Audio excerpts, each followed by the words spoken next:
गांव के बाहर एक पुराना बरगद का पेड़ था जिसे लोग डर के मारे भूत वाला पेड़ कहते थे।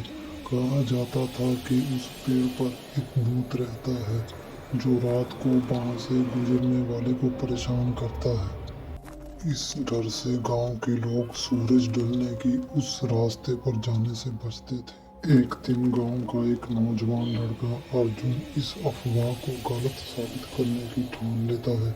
अर्जुन पढ़ा लिखा और निडर था। उसे भूत प्रेत की कहानियों पर विश्वास नहीं था।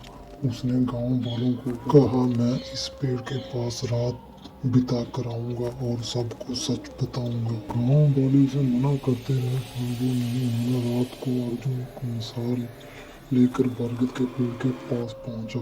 आसपास का माहौल सन्नाटे से भरा हुआ था। दूर कहीं उल्लू की आवाजें सुनाई दे रही थी। अर्जुन ने पेड़ के नीचे अपनी चटाई बिछाई और वहीं बैठ गया। आधी रात होते होते अचानक ठंडी हवा चलने लगी। पेड़ की शाखाएं सराने लगी। अर्जुन ने देखा कि पेड़ की शाखाओं के बीच एक सफेद परछाई झूल रही है।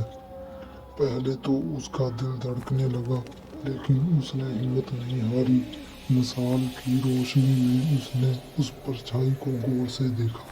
अर्जुन को समझ में आ गया कि वो परछाई किसी भूत की नहीं बल्कि एक पुरानी सफेद चादर की है जो पेड़ की शाखाओं में उलझी हुई थी। हवा चलने से वो चादर हिल रही थी जिससे भूत होने भरम हो रहा था। सुबह होते ही अर्जुन ने गांव लौटकर सारी बात बताई। उसने लोगों को दिखाया कि वो भूत सिर्फ एक चादर थी।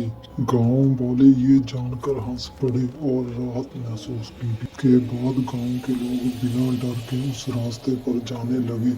अर्जुन की हिम्मत और समझदारी ने गांव से उस भूत वाले पेड़ की कहानी को हमेशा के लिए खत्म कर दिया।